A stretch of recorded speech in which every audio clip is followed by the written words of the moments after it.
I pray the Lord my soul to take, that we won't lose faith and we won't lose faith. All we got is us, no one can take that away. So don't lose faith, it's gonna be okay. I pray the Lord my soul to take. Well, hi, everybody. Welcome back to another episode of Just Listen to Yourself with Kira Davis. This is our special fire edition, and I am definitely really tired. And in fact, this is the second time I've had to record this episode because I have had technical difficulties, but those are first world problems. Considering I am recording this on Sunday, January 12th, this is day number 6 of the Los Angeles fires.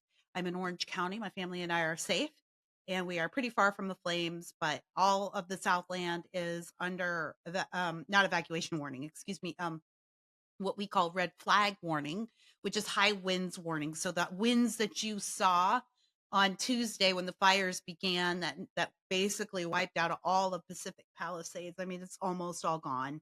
95% of it is gone. 95% is gone. That's not me being hyperbolic. That's the fire department's own number. So it was the winds, right? It was the winds that we have the best firefighters in the world, but the winds were just, you saw it. It was impossible. So it's been quite a time. We're all stressed. We're all tired. Maybe I'll break all that down since this is the second time I'm sitting down to do this. I'll break all that part down later. Maybe that's good that I'm not bothering with that, because we do need to talk about what's happening in the administrative state here. And we do need to talk about just how awful all of this is and what it could mean going forward. And I thought the best way to do this would be to take Gavin Newsom's podcast that he did with the Pod Save America guys on Friday and break that down. Now, this is the perfect example. It's the perfect sort of metaphor for what's going on. Totally. Because Gavin Newsom doesn't understand how to be a leader, but he's being asked to be a leader. So everyone in this situation is. By the way, shout out to the rank and file emergency services out there. They are all doing amazing work. I've been watching them nonstop on live TV. You can follow me over on X at Real Kira Davis for updates. And they've just been incredible. And it's really, really sad and tragic that their supervisors and their leaders, particularly at the administrative level, not the rank and file, it's so pathetic and sad and tragic that they've just been abandoned to, fend for themselves in one of the most dangerous jobs in the country. And they've been doing incredible work. And if it weren't for them, we really all would be screwed, because we've learned we definitely can't depend on our leaders. They shut the water off. So, if someone would shut the water off to people in a fire, we have problems. We have problems is what I'm saying. And I've been ranting and raving like a lunatic, but I think it's time for me to get back to some real analysis here. And I want to say this. I want to say 2 things from the start. One, and let me write this down so I don't forget. One about Gavin and leadership, but the other about politics.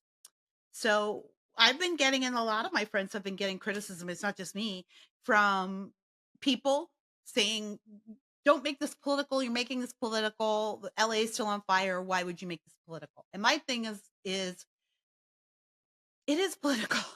It is political. And they have been politicizing tragedy forever. They do it all the time. And then when we have a complaint during a bad time, they say, well, let's just get through this first and then we'll focus on that. And they've been doing that to us for decades. Let's just get through this first and then we can focus on that. So at what point do we say, no, we're going to do it now, even if it now is the most inconvenient time? Because your politicking is really what has gotten us into this mess. Politicians can't control the wind. Politicians can't control fire, but they can control crime. And when the story of these fires is told, we will see it was not a natural disaster. I don't want to say some of these fires are definitely arson. 1 or 2 is probably a hobo camp. Honest to God's truth. My hand to God, if I am lying, I'm dying. One of them is probably a hobo fire, and definitely something else is arson, at least. so they could control the crime here. They could do stuff like that. But then not to mention their water policies that are based on, quote, equity, which is really what was responsible for Pacific Palisades running dry. Because even though the state depends on the very wealthy taxpayers here, it certainly doesn't depend on those that are on welfare. The state depends on the very wealthy taxpayers. They don't give the taxpayers anything in return. The only thing that following the rules here in California gets you is more rules. So it's just been horrible from beginning to end. It's only going to get worse. And we'll talk about it. It's only going to get worse as the recovery efforts start. And I think that's what we'll talk about as we move along. I won't take up this whole podcast with that because I want to get to Newsom. Now, Gavin Newsom, you've seen him. I don't have to explain it to you. He is a feckless, ballless nitwit. He really should be in jail. He doesn't know how to lead, and that's been good enough for California Democrats until now. Because California is so amazing and Californians are so amazing that you can make this place work for you. Despite all of the terrible politics. And a lot of people overlook them, but now it's in their face. Now it's burned our homes down. And now you see Karen Bass was in Ghana and she's come back and she might as well have not even been here. She's a ghost, a non-entity. She says nothing. She does nothing.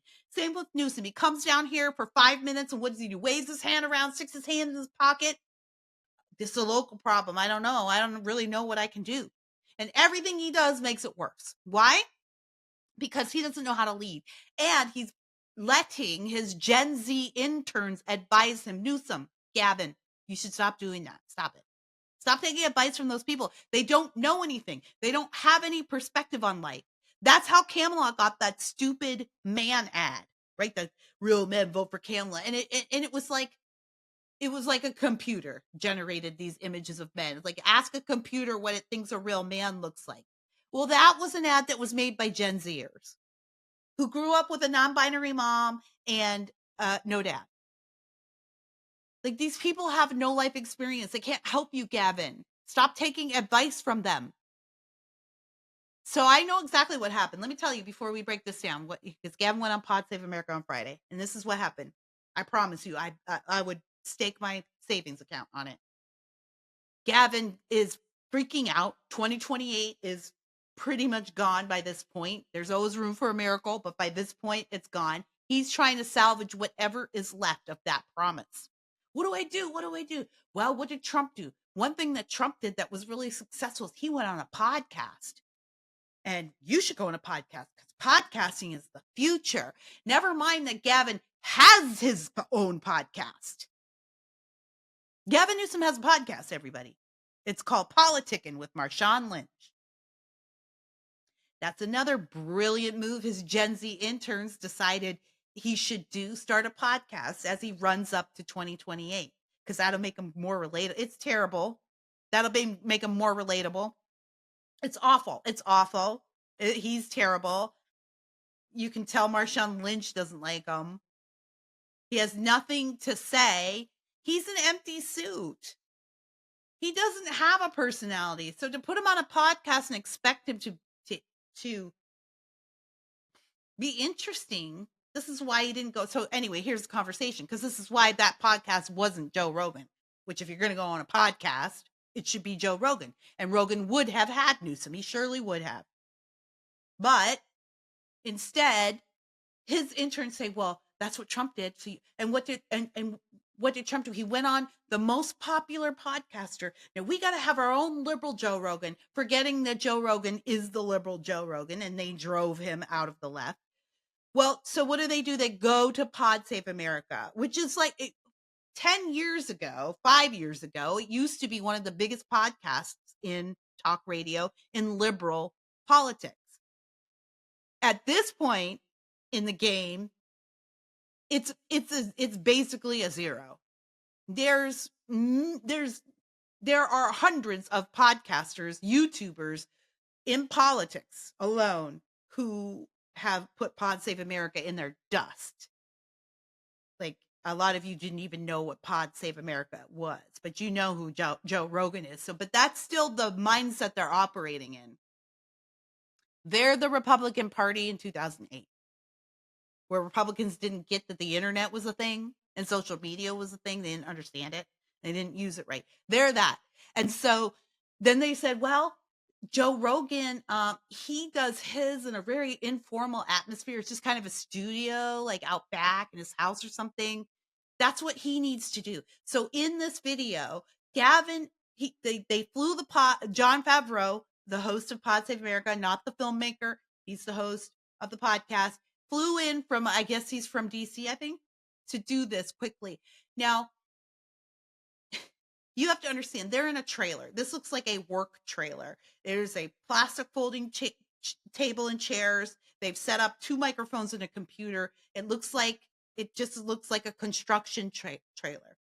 That's on purpose. Even that's on purpose. This is how terrible they are at all this. Even that is on purpose. They want to mimic this relatable, I'm at work, I'm not worried about the way I look thing, and it looks terrible because it's fake. It's fake. It's all fakery. Let's just pretend that Newsom didn't have time to set up a space. He could have taken Jon Favreau to his office in Sacramento, or any one of the 100 offices there. He could have, if let's say Favreau couldn't leave Sacramento Airport, he had to get off the flight and get back on the flight. You don't think the mayor has a private room at the Sacramento Airport? Like, yeah, they could have done it there. They didn't. They could have done it anywhere. They could have rented an RV. You know what I mean? So all that's fake. They didn't need to be sitting there like that, but Gavin wanted to appear like he didn't care about what he looked like. And also, I think he wanted it to appear like he was working, but it was an empty trailer, just like his suit is empty.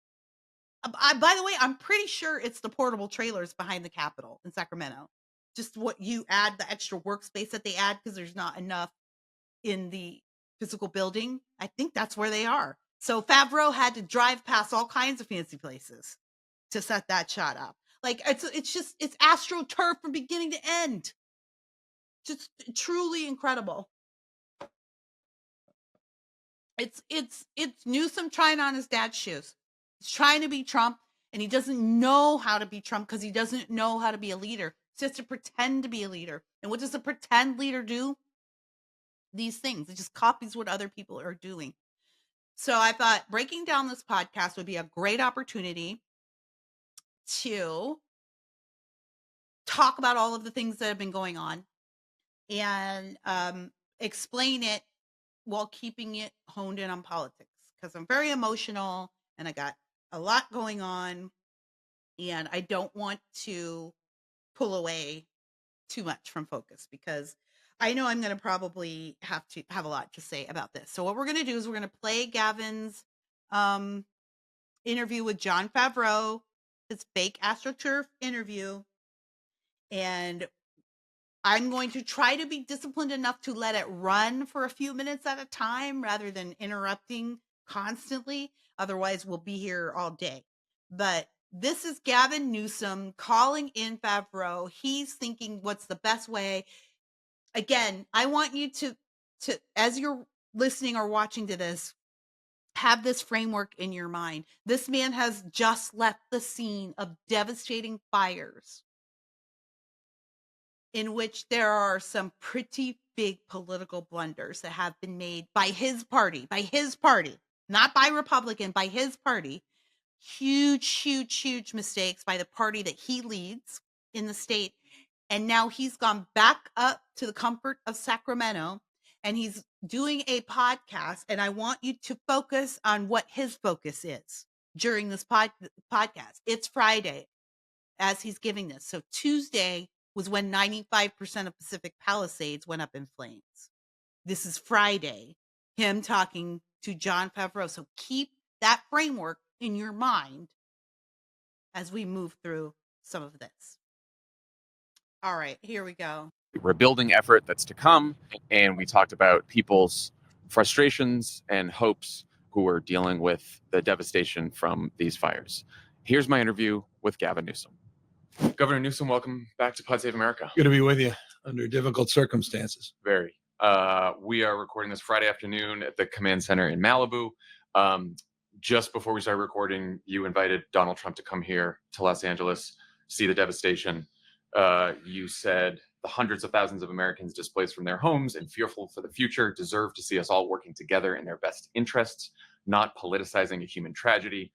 Okay, I can already tell. I'm gonna struggle with this. So I hope you're watching this on video. If you're not, I'm definitely gonna have this up on YouTube. Again, I'm not doing anything fancy with the video just yet. I'm just kind of figuring my way in to the video space. So be patient with me. But if you want to see this video, it's on my YouTube page, and I'll also have Scott, my son, who's doing some work for me, put this to our Rumble as well. And but if you can see the video, Gavin he's doing one of these things where you rub your chin while you're thinking about it, and he's got it rubbing his neck. And my body language guys say that anybody who is holding their neck while they're speaking is vulnerable. That's somebody who feels that they are vulnerable because that's protecting a major artery in your throat, right? And people will do it. They also call it fig leaf pose, where you put your hands in front of your genitals, like maybe you just cross your hands casually, you don't think about it. That's fig leaf pose. That's a vulnerable area and you're protecting it.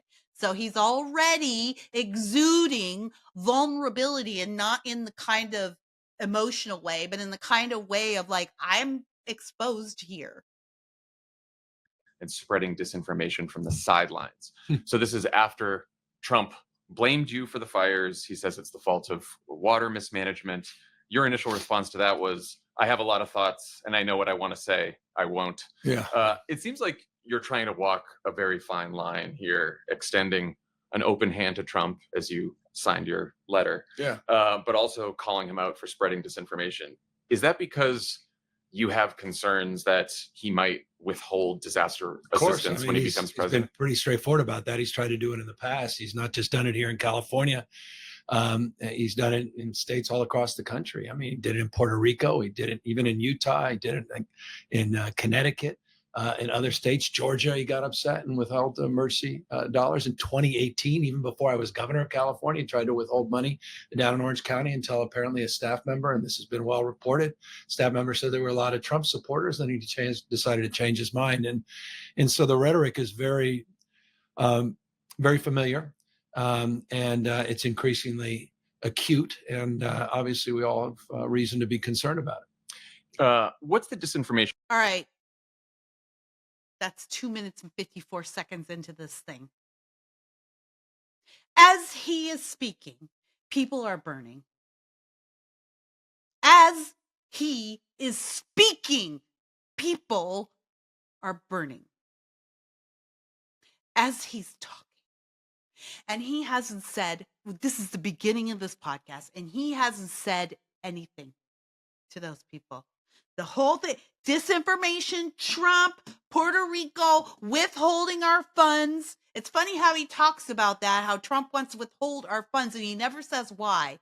Because we've been bad boys and girls. And daddy's home now, and no one's getting dessert until you clean up. But again, all of the, he's acting like he's at a press conference and he's the governor of a state in which people are actively dying as he's giving an interview in a fake workspace with a fake reporter about a fake problem. Why are you even worrying about what Trump's going to do? He's not the president yet, and these fires are still raging, and on Friday they sure as hell were still raging. On Friday, we didn't even know if Brentwood was going to still be here on Sunday. I'm recording this Sunday night. We still don't know if Brentwood will be here tomorrow. When I tell you that California has had enough, it's palpable. You were referring to in the letter. And what is the correct information? Well, I mean, look, what the president-elect was saying about state water project and the Delta smelt somehow being culpable of, somehow leading to some of the challenges that we face down here was it's words. It's a salad. It's the form and substance of fog. It's made up. It's This guy, the king of word salads, making stuff up as he goes along. It's all projection. We've already discussed it on the show. I can stay out of my higher register. I don't need to get upset about this, Kira. You don't need to get upset. You've already talked about this. We already know. It's projection. Word salad. I said a word again. He heard somebody else say that. You know how Gavin knows what a word salad is? Because that's the only way anyone ever describes how he talks. Again, Daddy, trying on Daddy's shoes. He just heard someone use that phrase about him, because that's what we use about him all the time. And now he's trying it on for size. The shoes don't fit, Gavin. Put them back in Daddy's closet. delusional. And it's a consistent mantra from Trump going back years and years and years. And it's reinforced over and over and over within the right wing. And so it's become gospel. And it's so profoundly ignorant. And yet he absolutely believes it. It's not an ignorance on his part. It's sort of an indelible misinformation that he sort of manifested a falsehood. And he decided to bring it into this crisis in a profoundly. I know I said I was going to do this, but just very quickly, I want you to think about if you're sitting in Altadena, picking through the rubble, the ashes of your life, and hoping that your wedding ring is still there. And you turn on this podcast on Friday afternoon and you hear Gavin Newsom saying this. Do you feel comforted? Do you feel like he's in charge? Do you feel like you're going to be helped? Do you feel like there's going to be a way out of this situation, a light at the end of the tunnel? Do you have any confidence in the leadership in California? Does it do anything to bring you peace of mind? This is the governor of a state that's currently on fire. Demeaning and damaging way. I say demeaning to the facts, demeaning to the people that were suffering and struggling, to the kids literally who were watching their schools burn down. I was just talking to a staff member, a good friend, whose house was burned down, and whose 4-year-old, as they're driving away, said, "Daddy, do you remember? Did you get my bunny?" And I got 4 kids. Yeah. No empathy, no compassion, no capacity to understand. It's shocking. Just a guy who wants to be understood. And that's hard because a lot of people. No, he's saying this after that video that I know you've all seen by now of him getting confronted by that mother running across the street from her daughter's school going, "What are you doing? Why are the fire hydrants dry? Why aren't you filling them up yourself? Why aren't you helping us?"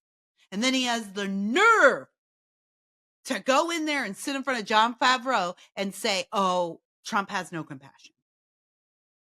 I have 4 kids. I understand. Again, projection.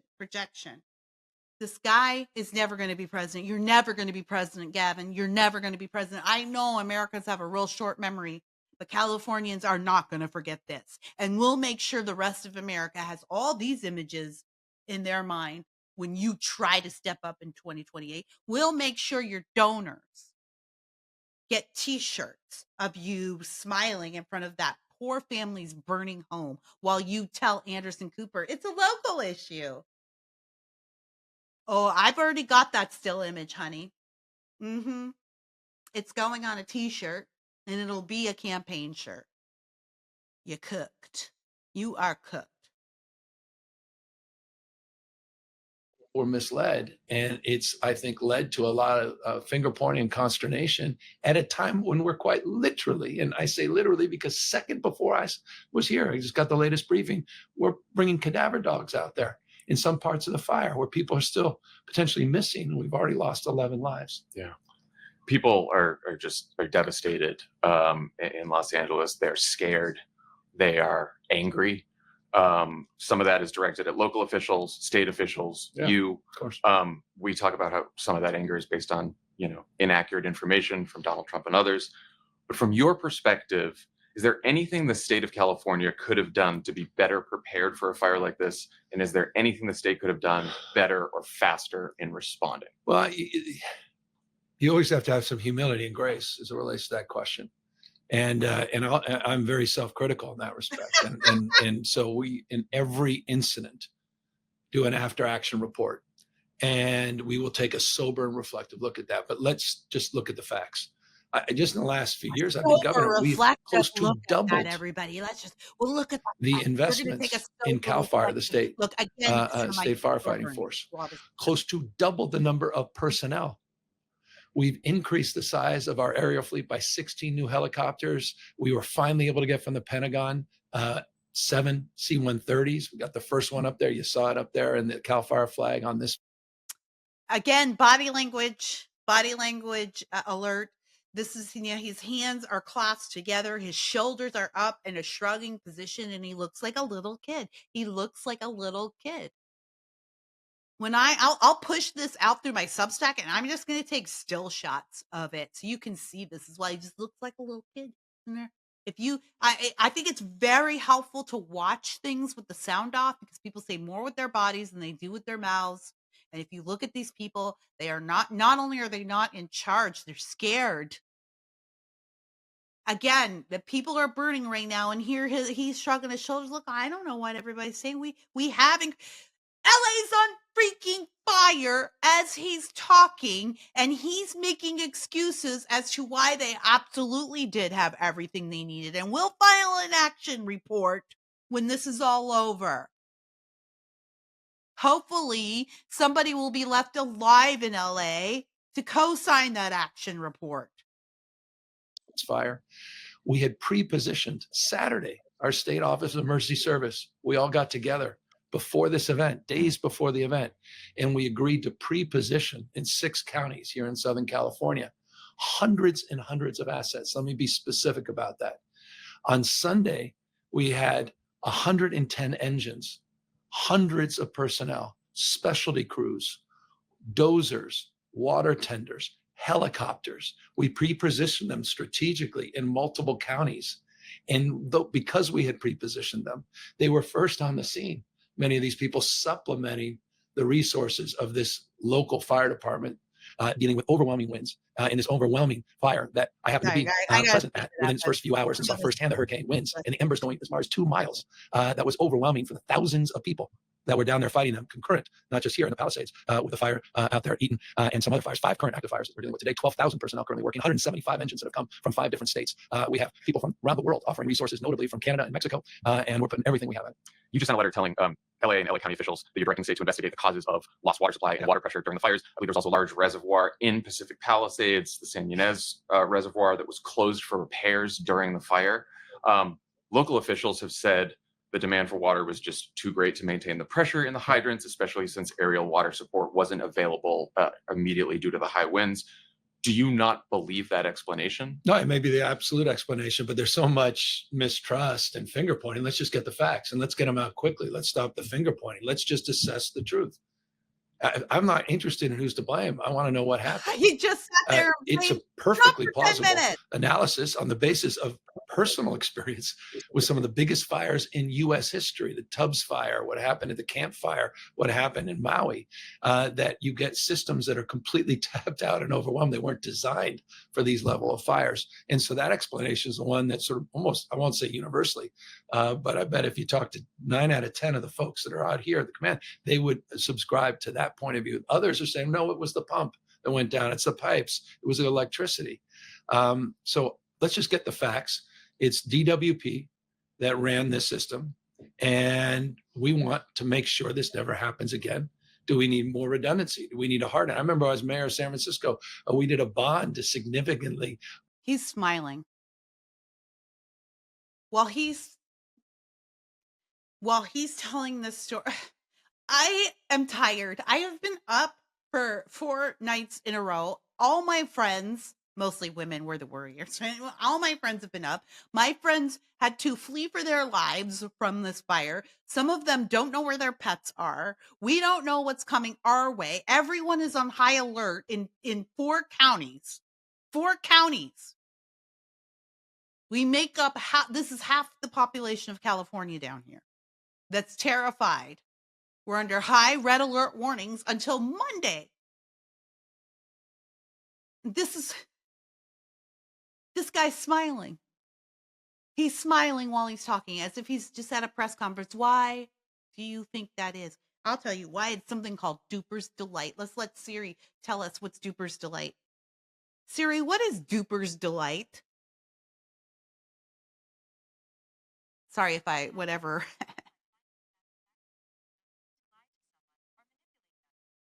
Duper's delight is defined by satisfaction in their ability to lie to someone or to manipulate them. And it's not a voluntary thing. It doesn't, you can't really control it. It's not voluntary. People, when they feel pleased in their subconscious that they're getting away with something, they smile while they're talking to you. It's called Duper's Delight. Gavin Newsom is in the throes of Duper's Delight in this interview. Upgrade our infrastructure because we're concerned about a catastrophic earthquake and how that could overwhelm our pumping and fire suppression systems. So we want to determine all those facts, not on the basis, again, of finger pointing and assigning blame, but accountability, and we want transparency. One of my best friends just lost his house in the Palisades. He just moved in a couple months ago. Was able to get his 2 kids and his dogs, and that was it. Lost everything else. He texted me the investigation announcement and said, "What's going on here? Is he just trying to pass the blame?" And just your point about the finger pointing and the blame. So many people are so angry, and how do you see that in a moment like this when you're trying to figure out you're governor of the largest state in the country, and what happens in LA isn't always going to come across your desk, but also the ultimate you're ultimately responsible as the governor of the state. Of course. I want to know the answers. So I'm the governor of California. I want to know the answer. I've got that question. I can't tell you about how many people, what happened.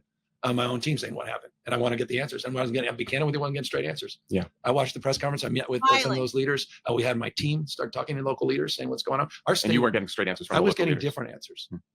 And so for me, that's not a story. When you start getting different answers, then I'm not getting the actual story. And they're assessing it. And I get that as well. You have to have a little bit of grace. Back to the point. We're in this emergency environment and everything else. So I just want to determine the facts. But no one has any patience anymore. In this weaponized, back to the grievance of Trump, everyone else, people, there's immediacy. And lies travel the proverbial world. And it's hard to get the facts out there unless you have the backing of those facts and you can communicate them soberly. And so that's what we're trying to achieve as well as this. But I have 10 other things we're doing concurrently as well. I mean, across the board on recovery, on disaster assistance, getting the major disaster declaration. It may be the first one in U.S. history over a text with the White House within literally 36 hours to get 100% reimbursement for folks out here. What does anybody give a shit about your 100% FEMA reimbursement, you idiot? People are burning while you're talking to this man. He's not going to win 28. It's over. It's over. And you can trust me when I say that, because I've been telling you not to sleep on Gavin Newsom. I've been telling you we've elected him numerous times in different ways and for different offices, including governor in the state. And we live in this state. We live under his rule, and we see and we still elect him. So, don't think that America wouldn't, but no, we won't forget about this. There's too much out there. There's too much. We can forget about it because Americans love a good comeback story, and we love to forget about the sins of our leaders. But there's too much. All of this, he can't run from it. And if he were a leader, he could pivot. He probably could. Trump is that guy. There's somebody you can pivot from every bad story, from every bad look. Leaders lead their way out of those things. And everything he's doing, he's in quicksand. And the harder he tries to pull himself out, the more he's sinking, because he has no natural instincts. He is playing the part of a leader. Yeah, I'm going to ask for answers. Smiling. Yeah, I'm going to ask for answers, of course. Yeah, I'm going to ask for answers. He shouldn't even be sitting. And by the way, Jon Favreau, shame on you. What kind of bullshit podcasting is this? This really takes the cake. You have lost all credibility, Mr. Favreau. This is bad form. Bad form. This is not journalism. And no doubt some money exchanged hands for him to do this. And if it didn't, John, then you really are an idiot. And working concurrently in all of these areas. We're doing executive orders as I speak, as it relates to recovery and land use, dealing with speculation and fraud, and trying to address issues of the Coastal Commission here, and address the issue of planning permits, and how we address all of the myriad of needs for small businesses, all of this in real time. Again, as the state, even though it's not a state responsibility, are to support the city and the county that are overwhelmed at this moment. Do you, as you were talking about the information, how fast it travels? Responsibility. Yes, it is. The state runs everything. The state gives us all our rules. The state is always in our business. Listen to him now. It's like, well, it's not a state problem, but we'll give them the help. But it's really not. Meanwhile, Gavin's suing Huntington Beach. He's suing the city of Huntington Beach because they want to enact voter ID, which they did, and they're going to do anyway, by the way. They just gave him the middle finger. They want to enact voter ID. They finally said enough is enough. We'll just pass a law ourselves. And they don't want the city to come in and rezone their single family home neighborhoods. They don't want the state to do that, which the state has done. The state has created. You're going to start to see a lot of conspiracy theories around Pacific Palisades being rezoned for apartment buildings. It's not a conspiracy theory, nor is it a lie. It's just that law passed 2 years ago. That was one of the results of 2020, which meant that the state could rezone anything. And that was designed to get rid of rich people in single family neighborhoods. And that's what Huntington Beach is fighting. So Huntington Beach doesn't want to rezone either. So they pushed back, and the governor's suing them. So the governor, while he sits there and says, well, these are local issues. I'm just the governor. It's not our job to get involved here, but we'll help. Please know, he's also suing a city for wanting to take control of their own laws. You can't make this stuff up. You cannot make it up. One thing I was saying on the show yesterday is I feel like in this age, politicians, elected officials need to almost over-communicate, communicate as much as possible. You've done that throughout your tenure. Do you think that Mayor Bass should have canceled her trip to Ghana when she knew that there were going to be an extreme weather event? I literally can't judge it. I don't know when she left. I can't assess that. It's not, and I mean this like it's not at peril. My response appears to be political because I literally do not know when she left. I know when she came back. Yeah. I know that when I was on the scene a few hours after the original 10 acres was announced, that her team was on the phone. And we were coordinating, and we were hand in glove in that respect. And I was grateful for that. And I felt confident in the command response and the team that was assembled at the site. That said, I was not confident on the basis of the hurricane winds that we were experiencing, that we were going to be successful in saving a lot of those homes, for one reason, that the firefighters were coming down saying, our focus right now is creating safety corridors. Our focus right now is saving lives and making sure people get out. Then we focus on property, and then we'll get to perimeter because of the acuity, the extreme, unprecedented. Do you see what he's done here? This is obfuscation. Gotta say that word slowly. Obfuscation. Then he starts talking about the processes of the fight. Gavin, we're as you're podcasting, my friend, those of us out here in real California are actually watching the news. We're actually watching what you're describing in real time. It's something you could do if you would turn on the news or go to the site of the fire. I mean, yeah, we know how firefighting works, Gavin. We've been watching it for the last 6 days or 4 days at that point. But again, it's a pivot. It's I don't want to answer this question about Karen Bass. No, the answer is, folks, I'll answer the question for him. The answer is no, I don't care if Karen Bass went to Ghana. He went to Montana during COVID. That's where his wife's family lives. That's where their mansion is. And that's where their kids could go to school and play sports. So that's what they did. And then when those of us tried to dig into it, we were accused of being right-wing nut jobs. Of course the governor's in the state. He doesn't care that Karen Bass was gone to Ghana because he would do the same thing. They all would, and they have. hurricane force winds and how they were swirling in every conceivable direction. This is not a big deal at all, but we went up to one of the canyons on the fire, sitting there feeling we're a good quarter mile away. I'm not making this up. Video buried out. All of a sudden, we see an ember hits the tree. Tree goes on fire. 100 seconds. God is my witness. May have been 90 seconds. The house is in flames. I have embers of flames are taking off my hair, and we're running back into the car. Winds are swirling around. Garbage cans were in the air, and we were getting the hell out of there. That's how quick. And we were with experts. Yeah. We were the leaders of the force. We said, "We're good. We just want to take you close, keep you safe." And all of a sudden, they all said, "Never experienced it." In January. I remind people that drought. I mean, everybody, how dare you bring up drought? Well, it's real, but plenty of water down here. I mean, all the reservoirs more than full.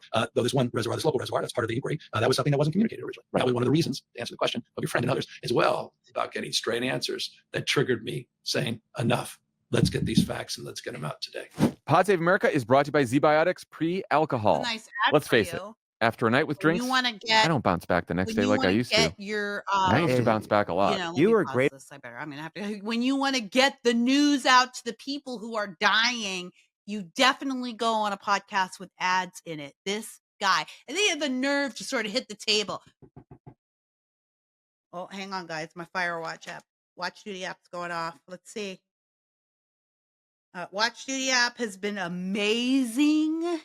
They do real-time updates, and they have reporters. They have staff reporters who I think are just really firefighters who are just or former firefighters who are calling around and getting real-time information. The city of LA does not have this. This is a private charitable. It's not private, actually. It's 501c3. It's a charitable app, and they have been 100 for 100. They never miss. Okay, so it's just an update of the containment areas, all right, and operations. So Eaton Fire is really starting to become contained.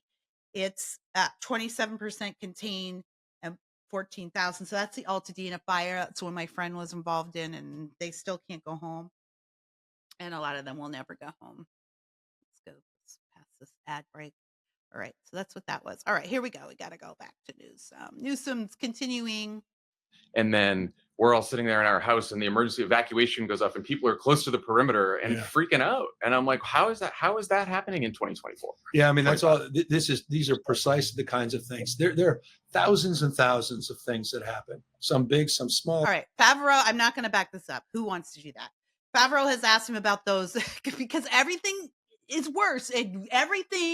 One thing is worse than the last. We had 3 false emergency texts sent out. So Favreau has clearly asked Newsom about this, and I want you to see he's waving his hands around. When somebody does that, they're dismissing you. He's just waving his, well, it's stuff. He's moving imaginary stuff. It's stuff. It's all these parts and all these locals, and I'm going to demand answers to this stuff. Ugh. Some you read about, some you never know about, some you experience, something someone else experiences, all part of an AAP, which is the after action report that we put out. And it's good. In fact, I encourage people. I was just looking at the Woolsey after action report, and there were a lot of good lessons learned from that. Of course, we had a fire. We had fires in November down here, fires in December. Went so far the Franklin Scar that actually we were able to hold the line. That's around the Franklin Star right there. That was because it was burned just recently in December. So all those things are analyzed. But let me just say this on the technology. We have people all around the world coming to California because we're leaders in technology, on artificial intelligence. We did a procurement sprint called RFI2, where we're literally doing sandbox. We changed the whole procurement strategy on how we adopt technology. We pay for performance. We have a program called TechnoSilver, which does predictive mapping, virus systems. We have a DoD contract work for years and years, finally got into the Biden administration for satellite technology, drone technology, and surveillance. All of these alert cameras, 1,000+ AI alert cameras that are calling before 911. Someone calls 911 to get to early suppression. As I say, double traditional workforce as it relates to boots on the ground. We have 2,000 more firefighters that are in the budget for the next few years. We put out a forest management plan with 99 specific actions to address vegetation management, forest management, $4 billion to back that up. $2.5 billion has been spent, $1.5 billion that's in this year's new budget. And on that, 100%, I'm not making this up. We had a big press conference a few months ago on this. 100% of those 99 actions are either adopted or are being adopted. This is, again, these are the words of somebody who, I don't know if you can listen that fast. It doesn't matter. It really doesn't. This is not a pertinent part. Some parts I want to slow down so you can really hear him. This doesn't matter. He's telling you how much money. He's telling you how much money that he sucked out of our wallets. This is Gavin's answer to every question.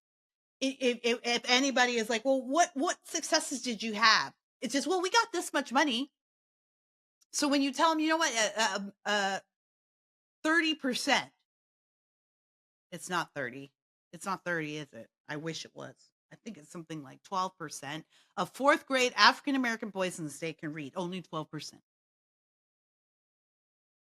Less than 50% of African American boys in the state graduate reading at, less than 50% graduate, and less than 50% of those graduate reading at grade level. And if you ask Gavin Newsom what they've done for education, he'll say, we spend the most money on education of any state in the country. It's always talking about money. When COVID was coming, we've been getting money. Here's money. I got money. I spent money. We're over it. It's meaningless. It doesn't mean anything. For some idiots, it meant something for a long time. But now nobody's got nothing. And it really is an insult to hear him talk about money when really these people have nothing. So it doesn't matter. He's just giving you his little stupid, petty resume. We waive CEQA and environmental rules as it relates to getting defensible spaces. We try to move heaven and earth as it relates to forest fire, forest management, vegetation management, et cetera, to support locals and to address the anxiety people have. We had the National Guard doing hand crew work here on day one, the rattle, calling the rattlesnake teams. I got 855 National Guard as we speak, working not just the lines on the fire, but I better say that that's a lie. They weren't here on day one. They were here on day two. Also offline, doing traffic management and supporting and supplementing a lot of the police force. But again, technology is a big part of this. We're not just running the old fire strategies. We're leaders in adaptation and adoption. And a lot of that at scale, at the state level, not fully implemented to your point, at the local level, but that's starting to change. And we're seeing a lot of the private sector, not just the public sector, begin to advance some partnerships that maintain a state-of-the-art mindset. I'm going to ask about the rebuilding effort. The legislature just began a special session on Thursday to prepare the state for legal battles with the incoming Trump administration. Have you thought about calling a special session focused on recovery and rebuilding? Yeah, I was just talking to both legislative leaders today. We were texting exchange because we were at Lousy Cell Service up there. And we're going to get together on whether we need to do that. I'm already working on the executive orders. We're looking to codify some of the executive orders through legislative action. Do we need a special session to do that, or we can do it in a regular session? I'm open to either. I'm happy to do whatever moves the needle forward. We already have tracks on insurance in the state's FAIR plan, reinsurance. I got a track on utilities, what this means to the utility sector more broadly. Obviously, we're investigating responsibility, culpability. Is it arson? Is it a public power agency? Is it a private power agency? All those things are being determined in real time. I have to stop here. Some of you might not understand the gist of what he's just saying. Californians who deal with fire season here are going to be very nervous to hear him talking like this, because these fires come up and a lot of times it's been the fault of the power companies because they don't, it's such a crony system. They don't have to comply with all the regulations, or they get away with it. Their power lines spark and cause a mess. So, but the power line companies were in it for like $85 billion or something after the Paris fires up north. And so they've been very careful. So PG&E, one of the major providers, they have been shutting off power. They've been too cautious almost. People are getting pissed. So to hear him say, we're going to investigate the cause, whether it be arson or power, I know PG&E is already going, he's coming for us, because it's easier to blame them and then you can charge them. They're not going to take it lying down this time.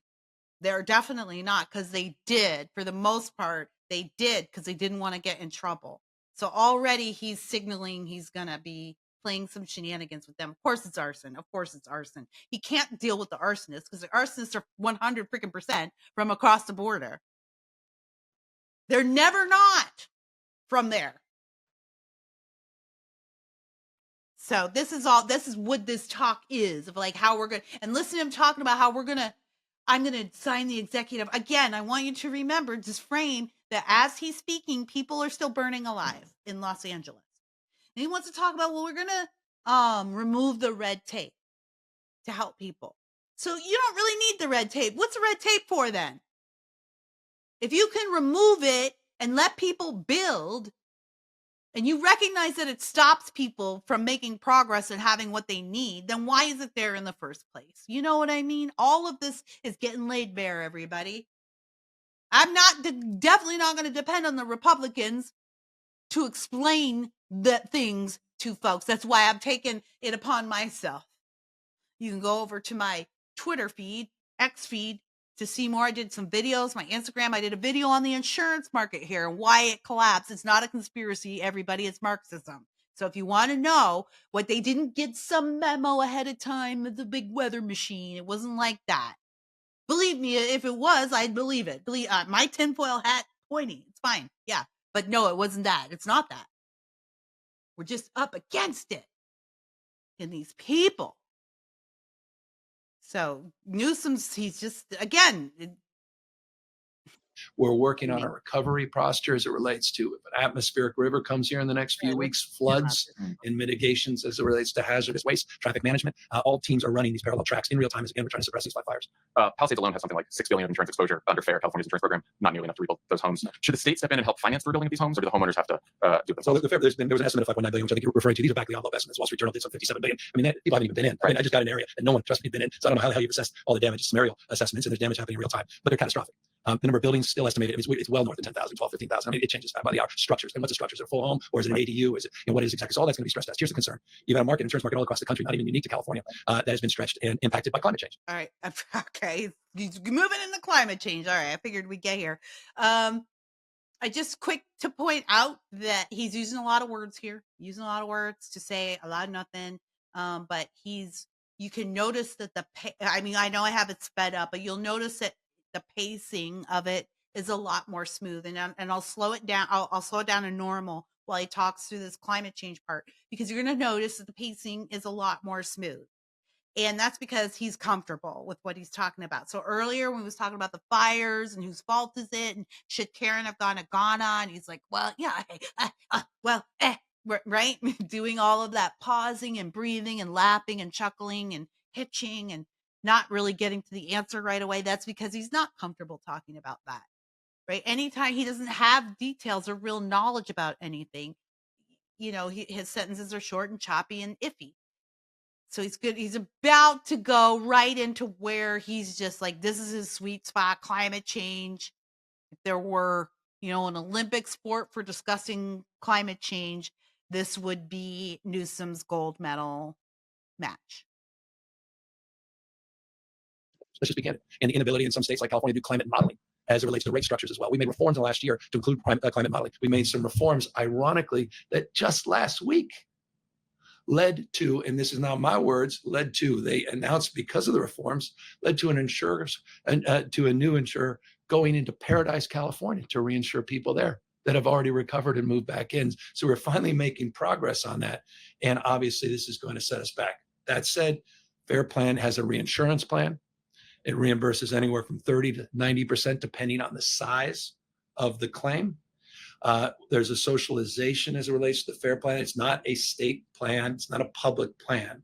It's run through this pool of which the current insurers market participate.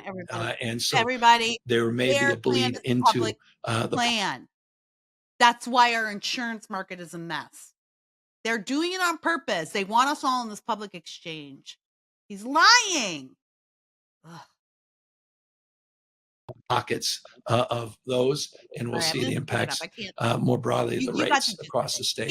You have a lot of higher-end homes here that were insured not by your traditional California insurers, but by international insurers. That's also being assessed. All of that is happening in real time. Like I said, we have a whole team just on the insurance market looking at utilities. Remember, in Paradise, it led to the bankruptcy of PG&E, the largest public utility, or IO investor-owned utility, in the United States of America, where we created a new fund under SB 1054, the Wildlife Fund, which we're also stress testing right now. All of these things, again, in real time. What's the future look like on insurance, though? I mean, thousands of people had their insurance policies canceled even the weeks before the fire, and the insurance commissioner came out and said moratorium for a year on any place that's been impacted by the fire. So, well, legislation I just signed. I'm glad he exercised it. And he also called for a voluntary extension of that for an additional 6 months. We want to get into the commercial sector as well. So that was timely that we at least were able to do that. So anyone that did lose their home, they cannot cancel your insurance, legally cannot cancel insurance for a minimum of a year. But again, we'd love to see that extended, and we may need to look at legislation. Again, trying to find the balance between market pressures, realities, and costs, meaning the burden on the monthly the plans. So people were pulling back, seeing across the country. Rates here, I mean, it's ironic. California has, and trust me, I'm on the receiving. I lost one of our homes, which is in the WUI. We're on the Fair Plan because we lost private insurance. We pay more than the mortgage on the property. Oh my God. Let's go back and I am gonna go back and listen to this. Let's go back and listen to poor old Gavin's plight. They lost insurance on one of their homes. Gosh. For a voluntary extension of that for an additional 6 months. We want to get into the commercial sector as well. So that was timely that we at least were able to do that. So anyone that did lose their home, they cannot cancel your insurance, legally cannot cancel insurance for a minimum of a year. But again, we'd love to see that extended, and we may need to look at legislation. Again, trying to find the balance between market pressures, realities, and costs, meaning the burden on the monthly the plans.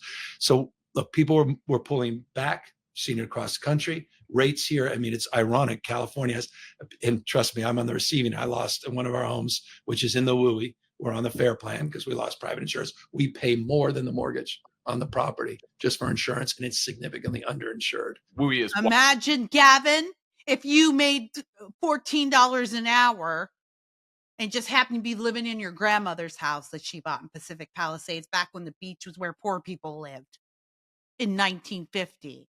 And she bought that house for $20,000. Like, imagine, Gavin. Oh, and he's smiling again. He's smiling. We're supposed to feel sorry that they lost insurance on one of their houses. And we're supposed to feel his pain that they pay more for the insurance than they do on the mortgage, which was already a sweetheart deal. And you can go learn more about Gavin Newsom's real estate dealings from Jennifer Van Laar over at Red State. And believe me, if you think Gavin Newsom's going to be president in January 2028, you've never met a woman named Jennifer Van Laar. No, she's been keeping receipts for years. We're almost there, folks. Let's go. We can do it. Come on. We can do it. We're almost there. We got 10 more minutes in this thing. wildland urban interface. You got it. So I intimately understand the challenges of this. That said, the market was beginning to stabilize again. Farmers made an announcement. They were moving back in. So all this we need to unpack and figure out what it's going to do to the market. But adjustments will need to be made. And again, we'll move quickly since we're back in session, be it a special session or regular session, and drive this. Down the road, though, how do you make sure that insurance companies will even insure people in places in California that are vulnerable to that will be more vulnerable as climate change worsens? In the executive order I did a year ago, where we talked about the prospect of allowing forward-thinking climate modeling for the first time to allow for rates to be established, and also working the insurance commissioner led this effort. It requires, if you're entering the market and you're going to increase rates a certain. All right. Let me put this on normal.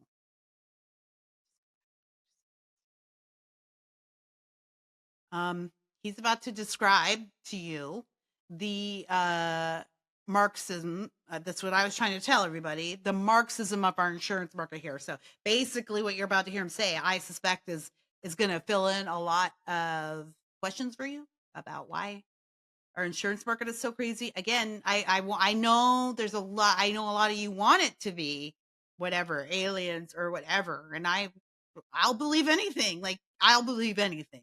But I'm sitting right here, and I also, how you can trust me on this is I sat in on this insurance hearing in Sacramento last year. It was crazy. I've never been to an insurance commission hearing in my life. Certainly not a state insurance commission meeting, but I was up in Sacramento. I was at an event, and we got to go. It was at the Capitol. We got to go to the Capitol.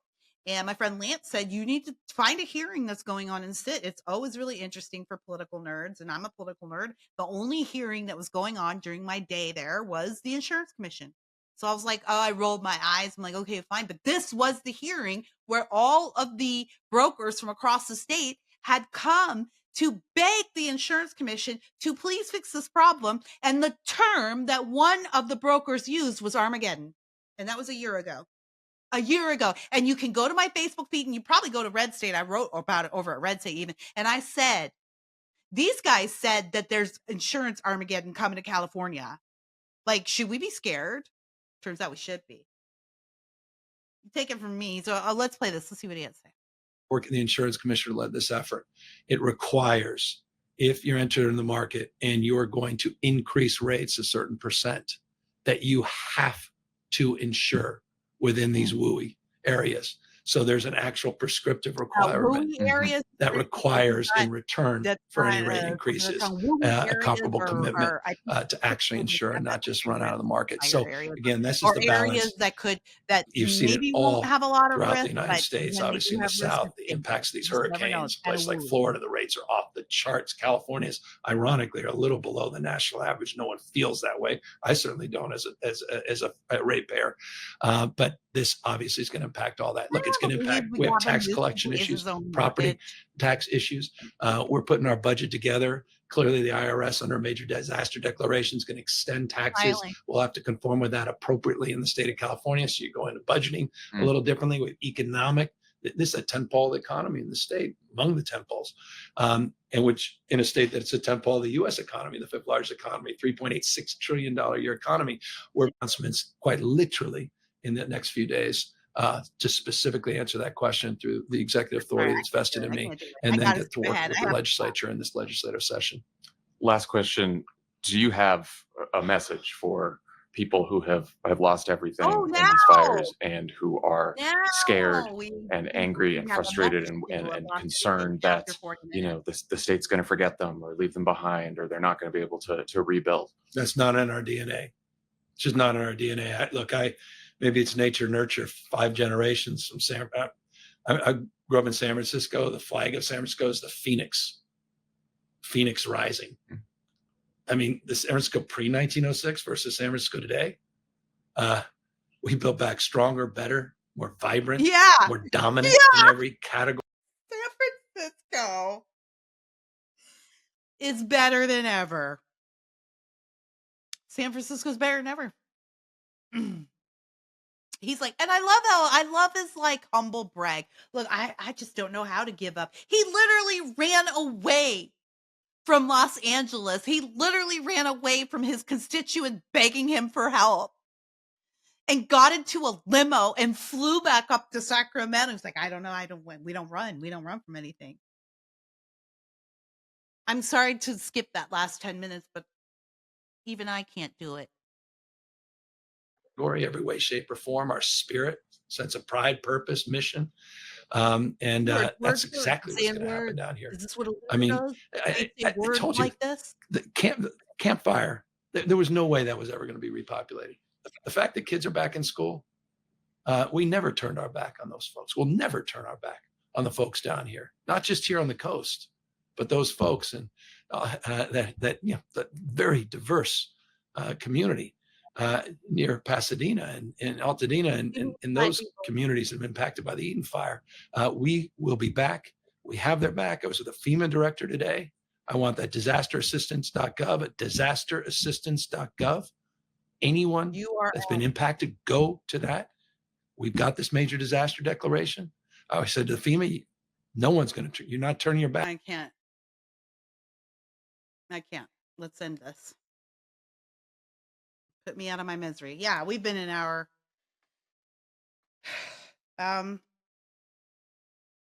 These people are evil, and I think as Trump comes in, and it's hard, it's so crazy because I should be really happy. Like, we're less than a week out now from inauguration, and it feels like I'm so desperate to get there. I know you are, but I can't think of anything else right now except these fires. I don't just have, Darvio might put out a recording that I did last week that I didn't release yet. But just know I recorded that before the fire. It's like, I've only been doing this. It's all anybody is doing or thinking about. And to look at Gavin Newsom and to see him up there in that trailer talking to John Favreau on a podcast while the rest of us are scrambling. Most people don't know where their next meal is coming from, what they're going to do with the rest of their lives, let alone tomorrow. You know, it's grossly insulting. And then to hear him talk about, oh, listen, I can relate because one of my houses, the insurance is more than the mortgage. The silver lining of this terrible story, in fact, the last 4 years, will be that the suffering that we have gone through will have served to lay bare the last vestiges of this evil, vile system called progressivism and people called progressives. And it's cost us far too much, and I don't think we can afford to let people sort of just coast. It's time to educate. It's not time for persuasion anymore. I think in 2028, when you ask what radicalized Kira Davis, you can point to this moment. But I don't think that persuasion, there's time for everything under the sun. That's scriptural. And you best believe, no matter what you hear coming out of my mouth, I always go back to the word. If it's scriptural. My daughter asked me today, do you think there's other universes where there's a carbon copy of you living like a slightly different life? And I was like, I don't think so, because I don't see that in scripture, but maybe it is. Maybe there is something in scripture that would lead us to that. But even though every idea I have is weighed against scripture, I guess that's what I'm saying. So there is a time for everything, and there'll be a time for persuasion. We're no longer in that time. Now is the time for education, because these people have ruined enough lives. So it's time to start hanging some people from the gallows. Write to me, JLTY@protonmail.com, JLTY@protonmail.com. If you want to know how to help victims, I suggest going over to Andrew Gruel, Chef Andrew Gruel's timeline on X. And he's always posting stuff over there. And you can send, they don't need any more items in Los Angeles. Last I heard, they need money and gift cards. They don't need clothes and blankets, money and gift cards. So there are organizations out there doing stuff. And I think I might set up my own GoFundMe. Just as soon as I find which local charity is doing the most direct work. Like Andrew isn't even really taking money. He's taking stuff to other places. So I want to find that out first. I don't just want to set up an account and have you send money and not know where it's going to go. But we're going to be fundraising on this show, I think, probably for the next year or so. Just helping people reestablish their lives. And as things get going, I really want to help people rebuild. That's where my heart is. Chef Andrew, and you've seen Cernovich out there too. He's an Orange County guy. No, we don't hang out. He's an Orange County guy. They're out there, and there was a moment where I was like, should I go? I'm not far. And I know Andrew, as a matter of fact, we were just on Fox together the other night. I was like, should I go out there? But I was like, no, they have so many volunteers. So much stuff is coming in. They don't need me. And that's the other thing. Sometimes everybody wants to be needed. You just got to know where you fit in and where your place is. So I definitely feel like just getting out information right now is where my little piece of help is. And then as we move forward, I really do want to help Californians rebuild their homes. So you can look for charity work here on JLTY for that. I'll figure out the right way to do it, though. Okay. Love you guys. We're safe. Thank you for your prayers. Continue to pray for Los Angeles. And I'll just catch you next time. I'm tired. I pray the Lord my soul to take, that we won't lose faith and we won't lose faith. All we got is us, no one can take that away. So don't lose faith, it's gonna be okay. I pray the Lord my soul to take, that we won't lose faith and we won't lose faith. All we got is us, no one can take that away. So don't lose